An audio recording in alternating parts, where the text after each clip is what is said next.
Tenho certeza que você já viu algum conteúdo por aí dizendo que 2026 os fundos imobiliários vão brilhar. Mas e um passo a passo para você montar uma carteira para a sua carteira de FIIs brilhar? Eu sou Ricardo Figueiredo, professor na Finclass, especialista em fundos imobiliários, e hoje eu vou te mostrar como é o racional para a construção de uma carteira de fundos imobiliários sem firula, de maneira séria, uma carteira sólida para você aproveitar esse bom momento dos fundos imobiliários. Então já separa o material que hoje é aula, vem comigo. Então, começando, é uma metodologia que a turma chama de top-down. Como é que funciona isso daqui? Vou colocar no bom e velho português para ficar mais fácil, tá? De cima para baixo. O que é isso, Ricardo? Não entendi nada. O famoso top-down ou de cima para baixo, gente, é quando você seleciona primeiro o desenho macro para os ativos financeiros. Desenhe o cenário macro que você acredita que tem mais probabilidade de se materializar adiante. A partir do cenário macro, top, aí você vai descendo, down, de cima para baixo. Aí você vem para o cenário micro, daquilo que você está avaliando. Então, eu não estou avaliando o fundo imobiliário, eu vou para o micro do fundo imobiliário. E aí, por fim, eu vou para a última camada, que é a seleção específica de cada item da carteira, o stock picking, a seleção das ações, que no caso são FIIs. Então, primeiro, cenário macro. O que está acontecendo? Eu preciso observar o filme. 2025, o que a gente teve? A gente teve fechamento do juro longo. Então, vamos lá. No macro, 2025.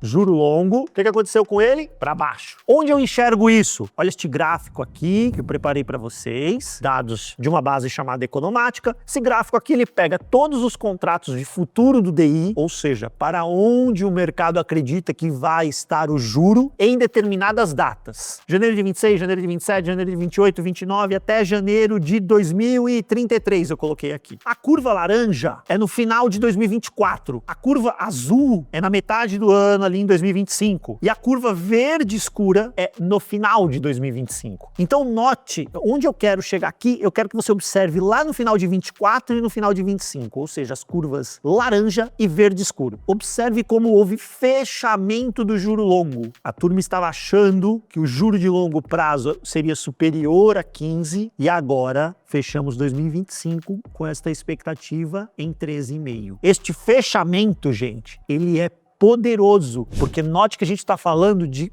contratos de prazo mais dilatado, mais longos. Então imagine que você tira 1% e meio, até mais do que isso, né? 160 pontos, 1,6, 1,7 mais ou menos, por anos, em cada um dos anos. Isso melhora muito o resultado do fluxo no valor presente. Quando eu tenho essa expectativa de que o juro lá na frente será menor, eu destravo o apetite a risco no curto prazo. Os investidores começam a se posicionar para ativos de risco no curto prazo. Por quê? Porque isso aqui acontece quando a gente começa a experimentar expectativas de inflação mais baixa, inflação corrente também mais baixa, e aí o Banco Central tem condições de trabalhar com juros de curto prazo, a taxa Selic que você conhece, em um patamar mais baixo também. Em 2025, juro longo caiu. E para 2026? Peguei aqui um trecho da ata da primeira reunião do Copom neste ano, que aconteceu em janeiro. Em um determinado ponto da ata, tem o item lá, decisão da política monetária. É quando o comitê coloca qual foi a decisão desta reunião. Lembrando que a reunião dura 2 dias, sempre uma terça e a quarta, e no final da quarta do segundo dia sai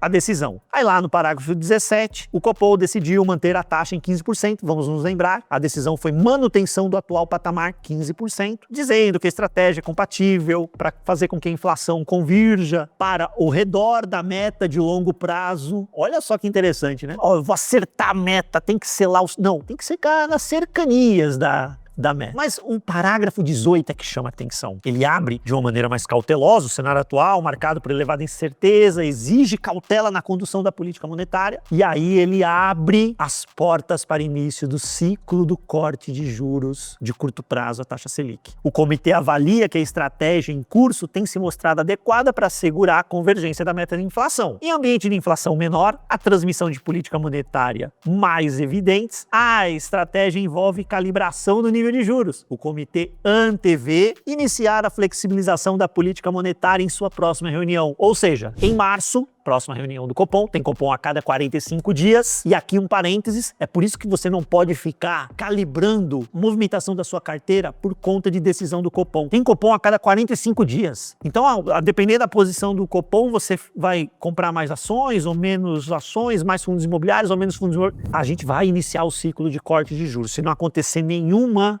hecatombe, se nada muito fora do radar se materializar, em março a gente inicia o ciclo de corte de juros. Ou seja, em 2026, taxa Selic é para baixo. Então, o cenário macro é esse. A gente tem inflação se acomodando, a gente já tem aí pelo segundo mês consecutivo o IPCA dentro do intervalo da meta. A medição de janeiro saiu e permanece no acumulado de 12 meses dentro do intervalo da meta, ainda longe lá dos 3%, mas dentro do intervalo da meta. E as expectativas mostram, se materializarem, que vai encerrar o ano ali mais perto de 4%, caindo em relação ao patamar atual, ou seja, o trabalho da política monetária vem surtindo efeito. Eu quero lembrar que neste cenário macro, a gente volta no passado para buscar evidências de que, sim, isso é muito bom para os ativos de risco. Vamos lá, entre 2005 e 2007, a taxa Selic caiu de 19,75 para 11,25. Nesta época a gente não tinha ainda IFIX. Então eu trago o Ibovespa, as ações, como um paralelo. Tem ações do setor imobiliário lá dentro e no final do dia são ativos de risco negociados em bolsa, até com volatilidade maior do que fundo imobiliário. O Ibovespa subiu 144% nessa janela, conforme dados da Economática. Peguei sempre ano cheio, tá? 2005, 2006, 2007, ano cheio, 144% de alta para o Ibovespa. Nesta janela, Selic sai de 19,75 para 11,25. Mais um ciclo de corte de juros em 2009. 2009, a Selic cai de 13,75 para 8,75. 5% de queda. Ibovespa, 83% de alta. Aqui também não tínhamos IFIX ainda, tá, gente? O IFIX, a gente tem histórico dele de ano cheio a partir de 2011. E aí, no último ciclo de queda mais forte de taxa de juros, que compreende de 16 até 20 e até o início da pandemia, quando a gente jogou Selic em 2% ao ano, a Selic cai de 14,25 para 2. Ibovespa, 175% de alta e IFIX, 104% de alta. Tá vendo como pujante fundo imobiliário também nesse cenário de juro para baixo? E para provar que a história nem sempre se repete, mas frequentemente rima, 2025 a gente não teve o juro longo caindo, que é o prenúncio para a taxa Selic cair. O mercado não espera a taxa Selic cair. O movimento já começa antes. Veja o que aconteceu. Eu peguei esses dados aqui no relatório de um fundo imobiliário da Kinea. Ele coloca aqui no gráfico 4 a variação do IFIX no ano. Ele não trouxe o IFIX cheio aqui, já te adianto, foi um pouquinho maior que 21%, 21,15% se não me falha a memória. Mas fato é que logística, escritório, multiestratégia, shopping, fundos híbridos e fundos ligados ao agro performaram acima do IFIX, acima da média do mercado. De 21,5% de logística até 30% no agro. Olha aqui, multiestratégia, 23%,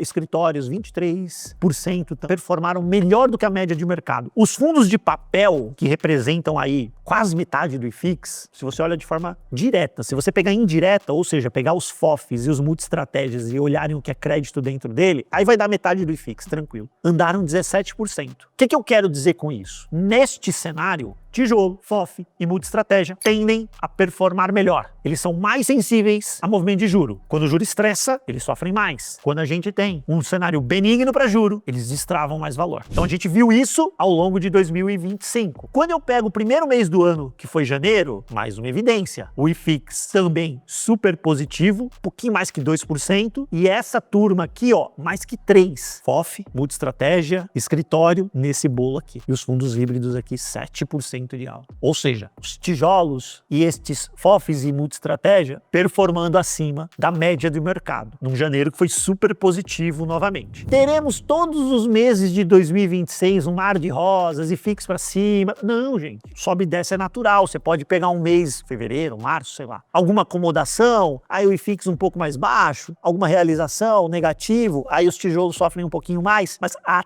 tendência que a gente espera é de continuidade deste movimento de 2025, por conta disso daqui. Espero que em 2026 a gente tenha continuidade do juro longo caindo e agora esse fato novo que é o juro curto, a taxa Selic também caindo. Terminei essa parte do top, do macro.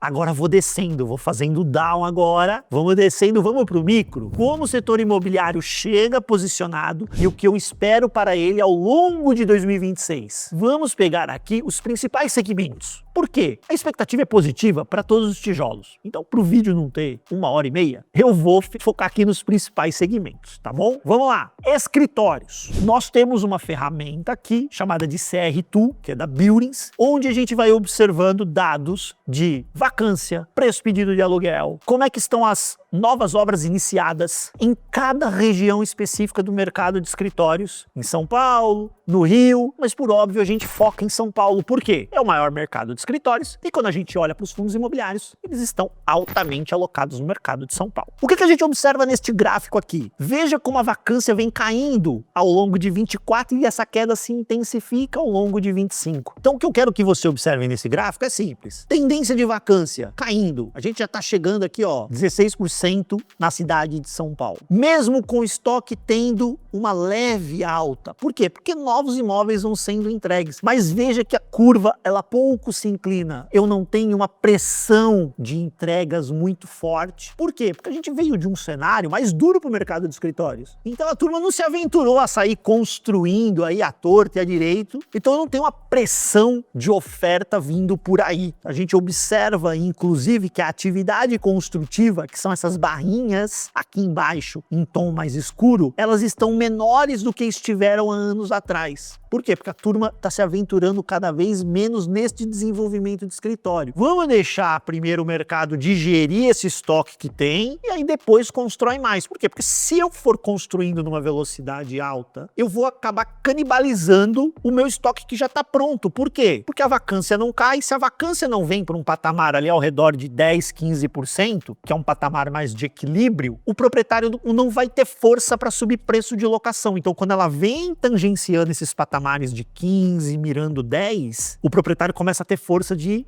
empurrar preço de aluguel, capturar melhores preços de aluguel, e é isso que a gente começou a perceber. Veja que interessante, eu vou abrir esta ferramenta para vocês. Então, eu estou observando o mercado de escritórios, vou pegar aqui dados de vacância. Mercado de escritórios na cidade de São Paulo. Tá vendo que a vacância tá aqui, ó, 15,9, 16 que a gente viu lá? Tendência de queda, gente. Então, ela tava lá no primeiro trimestre de 24, 19%. Primeiro trimestre de 23, 21%. Agora ela fechou 2025 em 16%, 15,9%. Mas aqui eu tô vendo toda a cidade de São Paulo. E se eu fizer o seguinte, vamos pegar só imóvel top, só o que é alto padrão, atualizou minha vacância, ela é inferior a 15%. Então quando eu pego os melhores imóveis, que são foco da maior parte dos fundos imobiliários, o que é alto padrão, muito bem posicionado. Preço pedido de aluguel. O que acontece com o preço pedido de aluguel neste cenário? O preço pedido de aluguel começa a reagir e subir. Veja que 2023, 22, 23, ele ficou tangenciando aqui esses R$100 parado, não saía daqui, e agora ele começa a ensaiar a alta. Na média, ó, a gente já tá aqui no 120. Por quê? Porque eu vim enxugando vacância. Eu começo a capturar preço. Tem regiões que estão indo muito bem, obrigado. Olha só, vou pegar como exemplo aqui, uma das minhas regiões preferidas. E você estava achando que eu ia falar de Faria Lima? Não, não vou apelar, não vou pegar Faria Lima, não. Tem uma turma que apela, pega Faria Lima. Eu vou pegar Paulista, que muitos acharam que, agora ninguém mais quer a Paulista, só olham para Faria Lima e Itaim. Olha a Paulista aqui, ó. Primeiro, vacância. O que aconteceu com a vacância? Desmoronou. Lá em 2023, estava superior a 26%. Queda. Está aqui agora em 6% de vacância. Poder de preço na mão do proprietário. Aí o que acontece com o preço pedido? Preço pedido para cima, gente. Olha aqui, ó. Já está em 144. Onde é que estava isso? Estava em R$106. Lá em 2023, já está em 144 por metro quadrado, na média do que é alto padrão na Paulista. Este movimento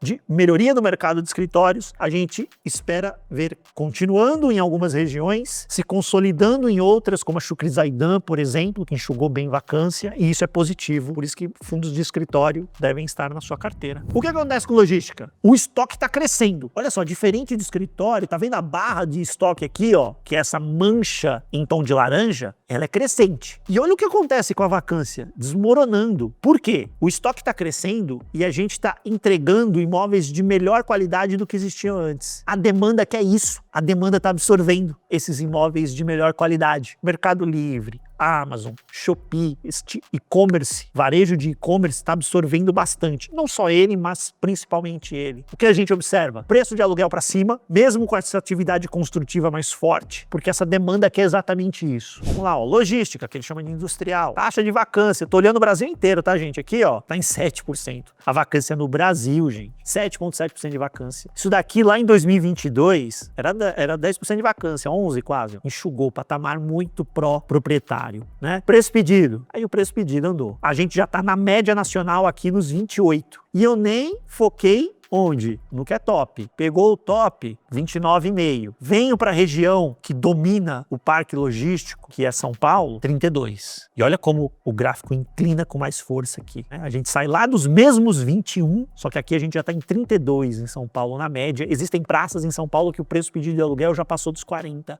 por metro quadrado. Então logístico é algo que você tem que ter na tua carteira. Uma parte maior deste crescimento da logística já foi, mas isso não significa que se esgotou. A gente tem muita coisa logística ainda para desenvolver, exposição à logística é importante. Shopping center, que muitos sepultaram na pandemia, né? As pessoas não iam mais no shopping. Isso não se mostra realidade. Olha este gráfico do fundo PMLL11, que interessante. Importante destacar que isso aqui não é recomendação de compra. Eu trouxe o gráfico só para ilustrar o racional. Por que eu trouxe esse gráfico? Porque ele traz as variáveis de vendas e de NOI. NOI é o resultado operacional da carteira de shopping centers do portfólio do PMLL.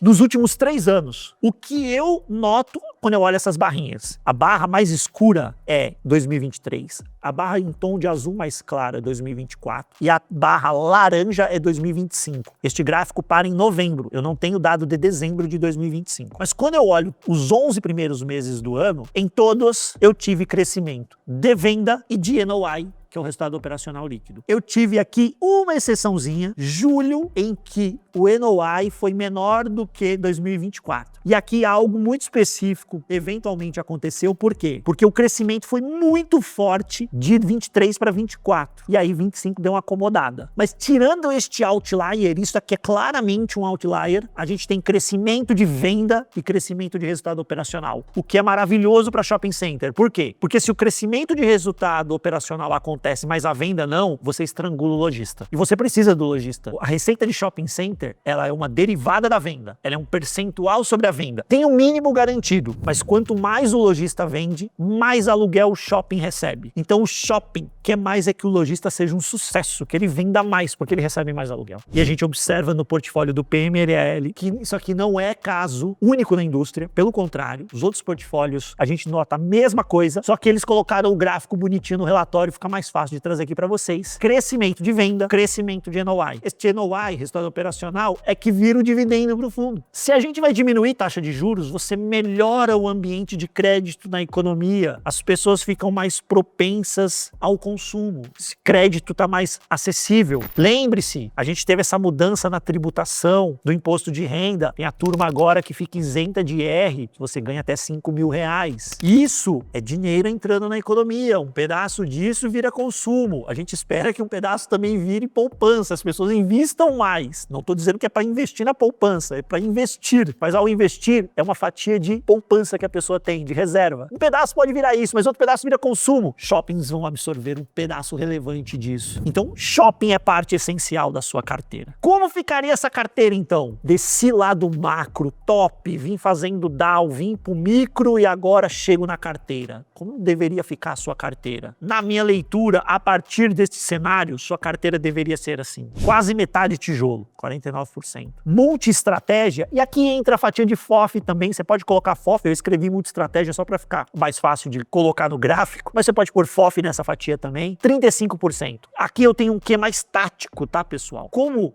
tanto FOF quanto multi-estratégia estão muito descontados e eles têm a camada do duplo desconto, porque no FOF ele só investe em cotas de FII e nos multi-estratégias a gente observa uma parte importante das carteiras em cotas de FIIs, eu tenho chamado duplo desconto. Beber este duplo desconto no cenário de taxa de queda de juros é bem importante no sucesso da sua carteira. Então aqui tem um quê mais tático na minha alocação. E 16% em fundo de papel, porque o fundo de papel papel, ele tem mais vigor na distribuição de dividendo. Então essa fatia vai retroalimentar a minha carteira com dividendos mais robustos e aí eu vou podendo, inclusive, reequilibrando essas fatias ao reinvestir estes dividendos. Não é porque eu recebi dividendo de fundo de papel que eu tenho que comprar fundo de papel. Eu recebi dinheiro, então eu redistribuo alocando a minha carteira, mirando esta alocação estrutural, 49% tijolo, 16 papel, 35 em multi-estratégia. Em fundo de papel, foco em qualidade, gente. Precisa se aventurar no mundo de high yield, não tem a menor necessidade. As carteiras de bom risco de crédito, com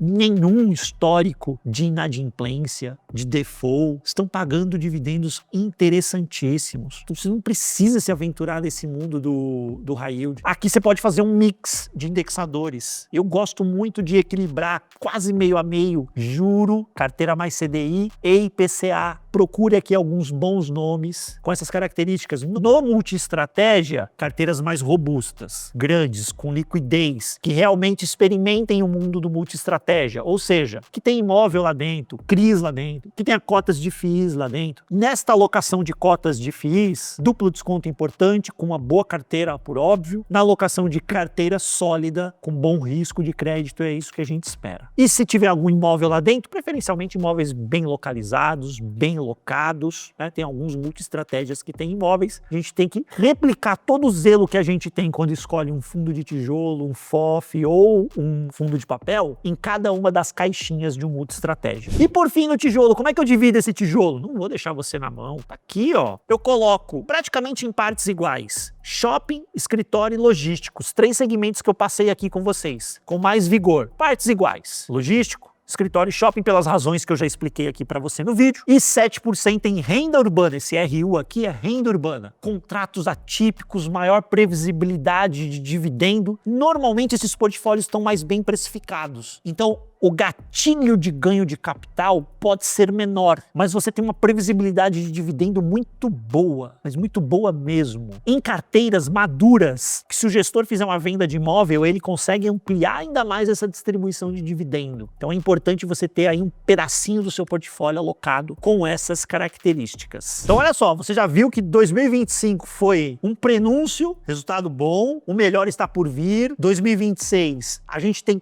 pavimentado um cenário para ser super vitorioso para fundos imobiliários e para preencher essa pizza no detalhe, cada fundo imobiliário bonitinho. No dia 24 de fevereiro a gente tem o projeto Seu Segundo Salário, onde você vai aprender a construir um portfólio diversificado, bonitinho, com aportes recorrentes que vão te gerar renda passiva caindo na sua conta todos os meses. Eu tenho certeza que é isso que você está procurando. Tem um detalhe bem importante. O projeto Segundo Salário não é só sobre fundos imobiliários. Eu falei aqui, dediquei este vídeo exclusivamente a fundos imobiliários, mas o projeto Segundo Salário contempla ações, contempla investimentos internacionais, FIIs, renda fixa. Então, é a sua oportunidade. Não esqueça e coloca na agenda 24 de fevereiro, link na descrição, QR Code na tela, estarei te esperando. Nos comentários, eu quero saber o que você achou deste conteúdo, quais fundos imobiliários você está mais animado para colocar na sua carteira no ano de 2026. Como é que foi sua carteira em 25? Brilhou ou não brilhou? O like não é tributado, estou considerando aqui que você gostou deste conteúdo, então vai dar like, vai se inscrever no vídeo, porque eu voltarei com mais conteúdo de fundos imobiliários. Até a próxima, um abraço, tchau, tchau.